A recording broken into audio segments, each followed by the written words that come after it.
mendatangkan kebaikan. Ada banyak janji Tuhan bagi kita anak-anaknya. Jika Tuhan berjanji, Ia pasti menggenapinya. Bilangan 23 ayat 19 berkata, Allah bukanlah manusia sehingga Ia berdusta, bukan anak manusia sehingga Ia menyesal. Masakan Ia berfirman dan tidak melakukannya, atau berbicara dan tidak menepatinya? Jadi Tuhan selalu menggenapi firman-Nya atau janjinya. Salah satu janji Tuhan yang sangat perlu kita ingat ada tertulis di dalam Roma 8 ayat 28. Kita tahu sekarang bahwa Allah turut bekerja dalam segala sesuatu untuk mendatangkan kebaikan bagi mereka yang mengasihi Dia, yaitu bagi mereka yang terpanggil sesuai dengan rencana Allah. Bukankah janji Tuhan ini sangat luar biasa? Tuhan turut bekerja di dalam segala sesuatu untuk mendatangkan kebaikan bagi kita yang mengasihinya, bukan mendatangkan kesedihan, keterpurukan, penghukuman, ataupun hal buruk lainnya, melainkan mendatangkan kebaikan. Kerap kali dengan pikiran manusiawi, kita tidak dapat melihat adanya suatu kebaikan yang dapat timbul dari semua hal buruk yang terjadi atas diri kita. Tetapi apa yang mustahil bagi manusia, tidak mustahil bagi Tuhan. Tuhan benar-benar dapat mendatangkan kebaikan bagi kita dari segala sesuatu yang kita alami, yang terjadi atas kita, termasuk di dalamnya semua hal-hal yang buruk sekalipun. Ayat ini dimulai dengan perkataan, kita tahu sekarang. Apa yang kita ketahui sangat mempengaruhi hidup kita, bahkan akan membuat perbedaan besar dalam hidup kita. Ketika kita mengetahui bahwa Tuhan Yesus mengasihi kita, bahkan Dia telah mati bagi kita, dan Ia menebus kita dari dosa kita, lalu kemudian kita menerimanya sebagai Tuhan dan Juru Selamat kita, maka hal itulah yang selamanya akan membuat perbedaan yang sangat besar dalam hidup kita. Kita beroleh jaminan keselamatan dan hidup yang kekal. Selanjutnya haruslah kita terus bertumbuh di dalam Tuhan. Biarlah kita terus bertumbuh di dalam pengetahuan kita akan kehendak Tuhan dan maksud Tuhan dalam hidup kita, juga bertumbuh dalam pengenalan kita akan Tuhan. Kemudian ayat ini pun mengingatkan bahwa kita mengetahui Allah turut bekerja dalam segala sesuatu. Ini adalah hal yang sangat meneguhkan kita, yakni Tuhan turut bekerja. Tuhan tidak meninggalkan kita sendirian. Tuhan tidak pernah membiarkan kita seorang diri menghadapi semuanya. Kerap kali ketika situasi yang sangat sulit menerpa kita, kita bertanya-tanya dalam hati kita, di manakah Tuhan? Mengapa Tuhan tidak segera menolong? Apakah Tuhan melihat ini semua? Masihkah Tuhan peduli? Dan banyak lagi pertanyaan lainnya. Sebelum pun ada pandemi COVID-19, semua kita memiliki kesulitan hidup. Apalagi setelah adanya pandemi COVID-19 seperti pada masa sekarang ini, mungkin kita mengalami lebih banyak lagi kesulitan hidup. Namun janji Tuhan ini berlaku untuk setiap masa, setiap keadaan, termasuk di masa sekarang ini, pada keadaan pandemi ini. Tuhan Yesus turut bekerja. Tuhan Yesus tidak pernah terlambat menolong. Tuhan Yesus mengetahui semua yang terjadi di dalam hidup kita. Tuhan Yesus senantiasa peduli. Tuhan Yesus selalu mengasihi kita. Kita perlu terus-menerus mengingatkan diri kita akan janji Tuhan dalam Roma 8 ayat 28 tadi, bahwa Tuhan turut bekerja dalam segala sesuatu untuk mendatangkan kebaikan bagi kita yang mengasihi Dia. Dengan perkataan lain, dalam segala sesuatu yang terjadi dalam hidup kita, Tuhan mengerjakannya untuk kebaikan bagi kita yang mengasihinya. Ayat ini tidak mengatakan adalah baik jika kita mengalami berbagai persoalan seperti kecelakaan atau kebakaran rumah atau kecurian ataupun ditimpa penyakit. Tetapi ayat ini mengatakan di dalam semuanya itu, termasuk dalam hal-hal yang tidak baik sekalipun, Tuhan turut bekerja sehingga kemudian dapat mendatangkan kebaikan bagi kita anak-anaknya. Hanyalah Tuhan yang sanggup melakukannya, karena Ia Tuhan yang mengerti semuanya. Tuhan kita adalah Tuhan yang Maha Tahu, Maha Kuasa, Maha Pengasih. Amin. Tadi sudah dikatakan dalam segala sesuatu. Jadi bukan dalam hal yang baik saja, tetapi termasuk dalam hal yang tidak baik juga. Pada saat seseorang sedang menyulam suatu pola di kain kristik, maka bila kita membalik kain kristik yang sedang dikerjakannya, yang kita lihat adalah potongan benang berwarna-warni yang sangat tidak beraturan, tidak jelas bentuknya, dan sama sekali tidak indah. Namun bila kita sabar menunggu sampai kain kristik itu selesai dikerjakan, lalu kita melihatnya dengan posisi yang benar, bukan dari balik kain kristik tersebut, maka kita akan melihat suatu pola yang indah.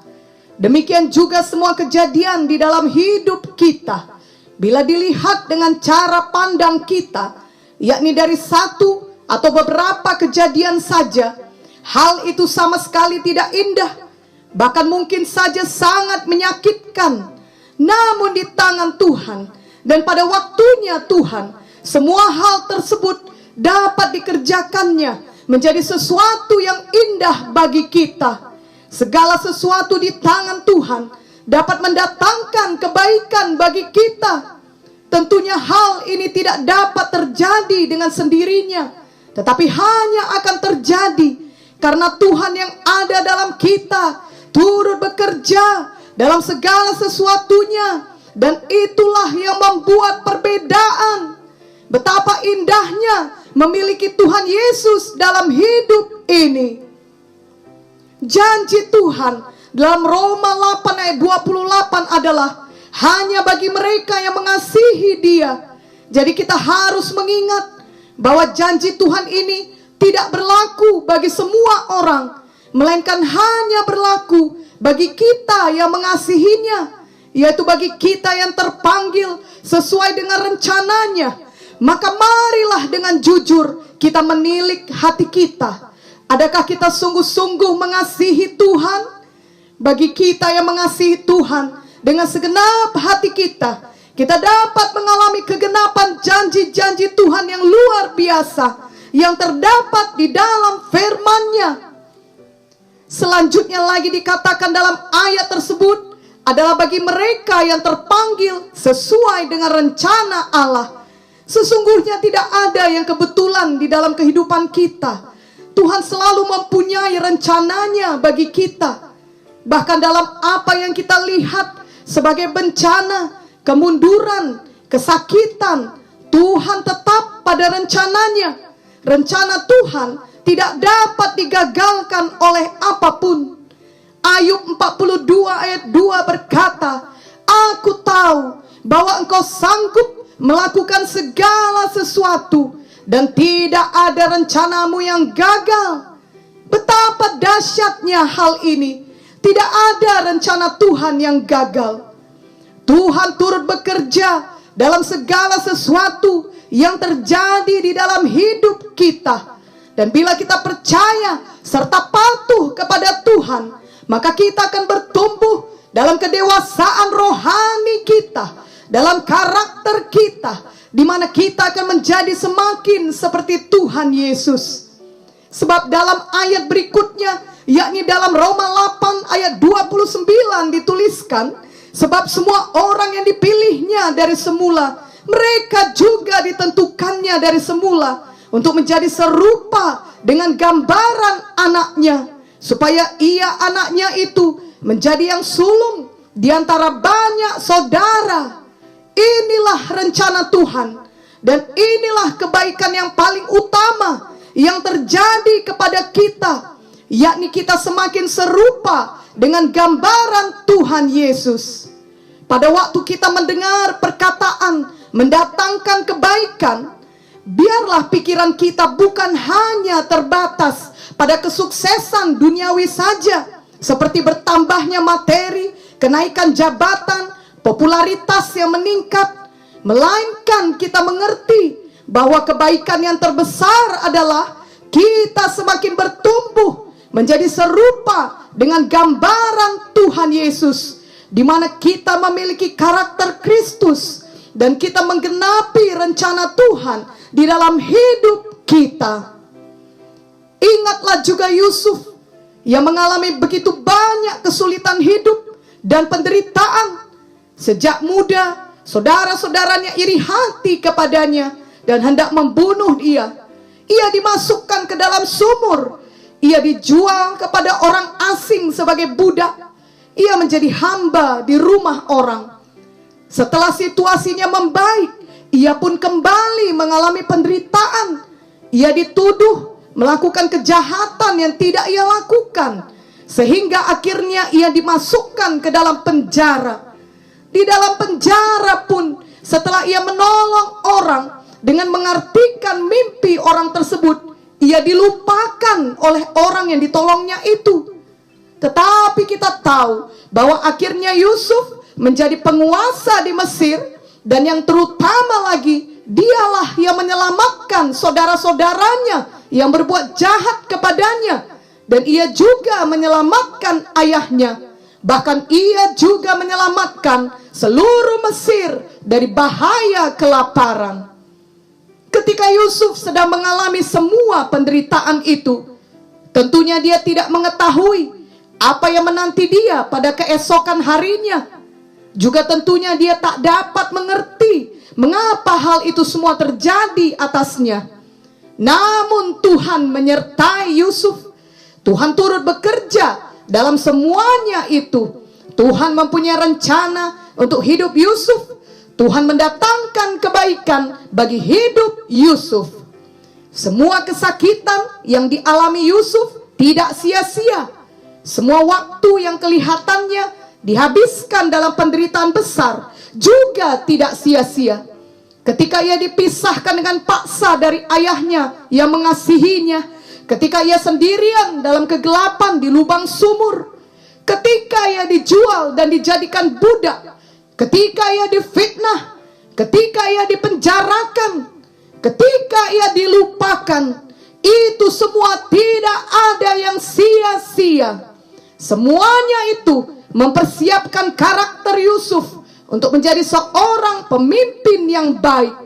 Dibutuhkan karakter rohani yang baik untuk menjadi pemimpin besar seperti Yusuf. Tuhan mengizinkan semua penderitaan itu terjadi bagi Yusuf, dan ia tidak pernah meninggalkan Yusuf. Tuhan turut bekerja di dalam segala sesuatu, mendatangkan kebaikan bagi Yusuf yang mengasihi Tuhan. Hidup Yusuf menggenapi rencana Tuhan baginya. Inilah teladan kita. Tentunya semua kita pernah mengalami suatu penderitaan di dalam hidup ini. Walaupun mungkin tidak seberat semua penderitaan yang telah dialami oleh Yusuf, ingatlah bahwa Tuhan juga punya rencana untuk hidup kita.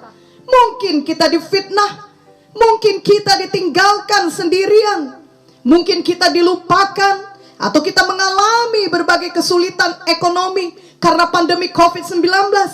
Ingatlah bahwa sebagaimana Tuhan menyertai Yusuf, Tuhan juga menyertai kita.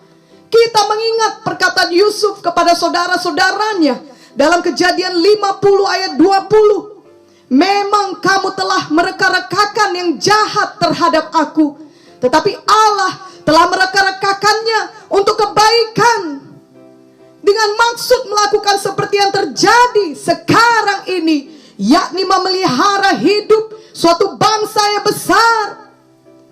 Perkataan Yusuf ini sejalan dengan janji Tuhan dalam Roma 8 ayat 28 tadi, bahwa Tuhan turut bekerja dalam segala hal, termasuk semua perkara jahat yang direncanakan orang terhadap kita untuk mendatangkan kebaikan bagi kita, yakni untuk menggenapi rencana Tuhan dalam hidup kita dan untuk kemuliaan bagi nama Tuhan saja.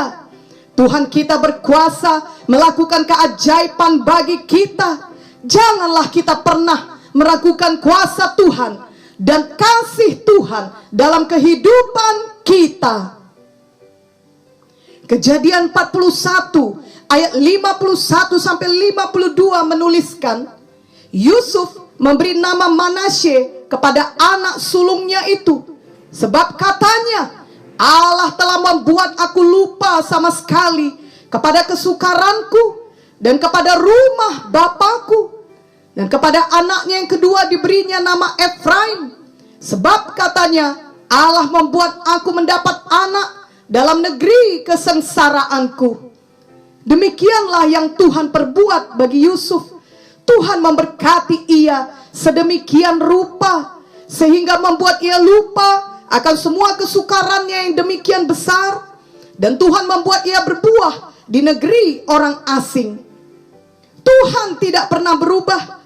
Ia juga dapat memberkati kita sebagaimana ia memberkati Yusuf, sehingga kita melupakan semua kesukaran yang kita alami, dan kita dapat berbuah walau bagaimanapun keadaan yang menimpa kita dan dimanapun kita berada.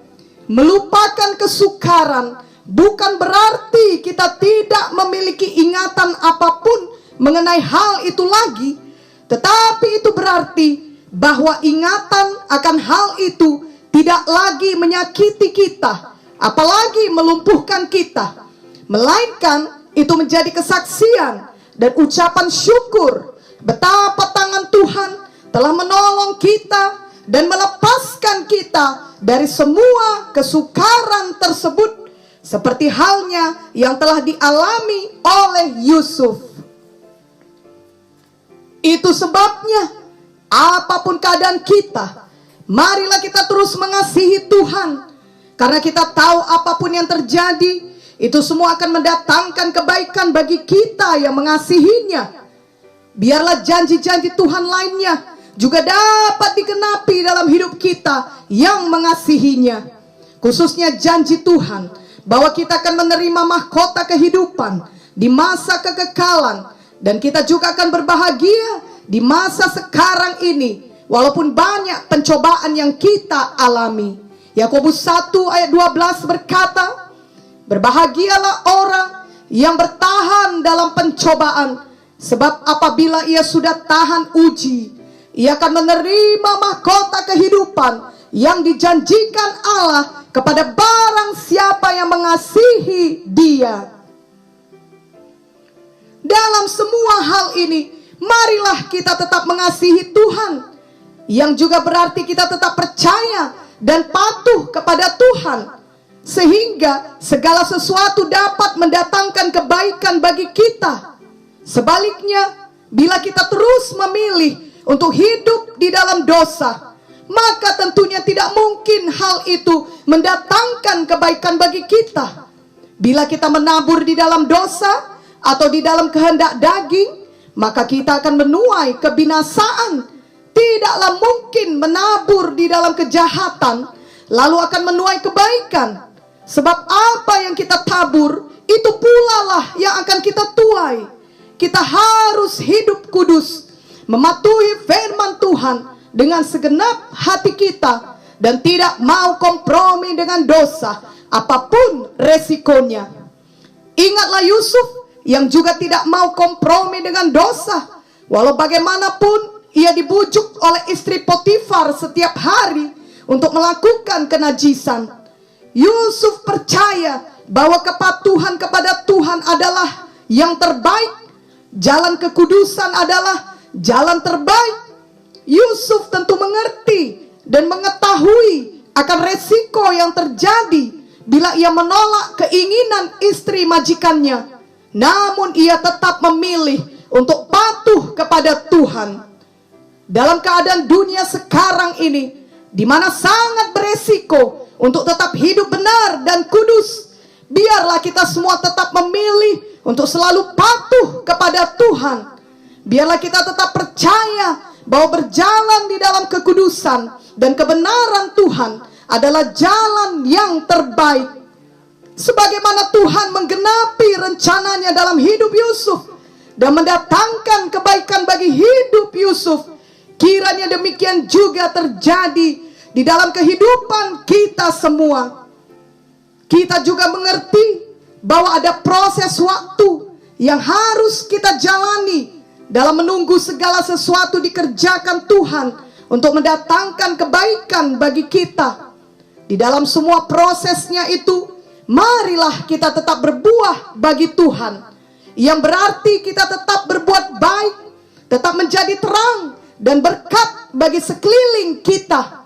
Janganlah menunggu sampai semuanya baik baru kita mau berbuat sesuatu bagi orang lain, bagi kerajaan sorga. Ingatlah Yusuf, walaupun ia masih di dalam penjara, ia tetap bekerja dengan baik di dalam penjara, dan ia menolong orang lain dengan mengartikan mimpi orang tersebut. Jadi kita juga janganlah berhenti berbuah bagi Tuhan, terutama dalam menantikan kedatangannya kembali untuk membawa upah yang kekal kepada kita. Wahyu 22 ayat 12 berkata, sesungguhnya aku datang segera dan aku membawa upahku untuk membalaskan kepada setiap orang menurut perbuatannya. Ketika kita mengingat janji Tuhan bagi kita dalam Roma 8 ayat 28 ini, maka itu memampukan kita untuk tidak merasa terpuruk ketika kita mengalami suatu pergumulan yang berat ataupun kesulitan hidup. Kita tidak menjadi lumpuh, kita tidak berhenti, kita tidak menyerah dan putus asa. Sebaliknya, kita dapat tetap dengan iman maju terus mengerjakan kehendak Tuhan di dalam hidup kita. Kita terus bangun setiap hari dengan sukacita. Kita terus bekerja bagi Tuhan. Kita tetap menjadi terang, tetap memberitakan Injil, tetap memuridkan, tetap memberikan buah bagi kerajaan sorga. Kita tetap melakukan apa yang dapat kita lakukan sesuai dengan talenta yang diberikan Tuhan kepada kita, dan kita menyerahkan sepenuhnya hidup kita kepada Tuhan. Apapun yang terjadi tidak akan menggoyahkan iman kita kepada Tuhan, karena kita tahu bahwa Tuhan selalu mempunyai rencana dalam hidup kita. Tuhan selalu turut bekerja dalam segala perkara. Hidup kita aman dalam perlindungannya.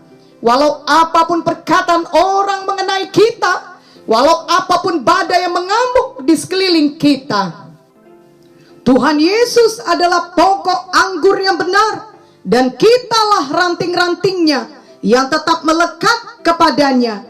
Biarlah kita menantikan kedatangannya kembali dengan bersuka cita, dan kita tetap berbuah baginya.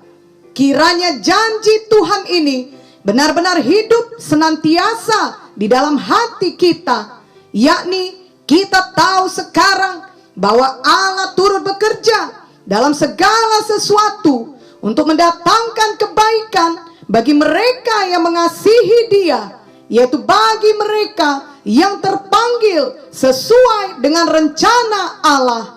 Jadi bagi kita yang mengasihi Tuhan, semua yang terjadi dalam hidup kita bukanlah mendatangkan penghukuman, keterpurukan, ataupun kesedihan, melainkan mendatangkan kebaikan. Puji Tuhan. Amin dan amin.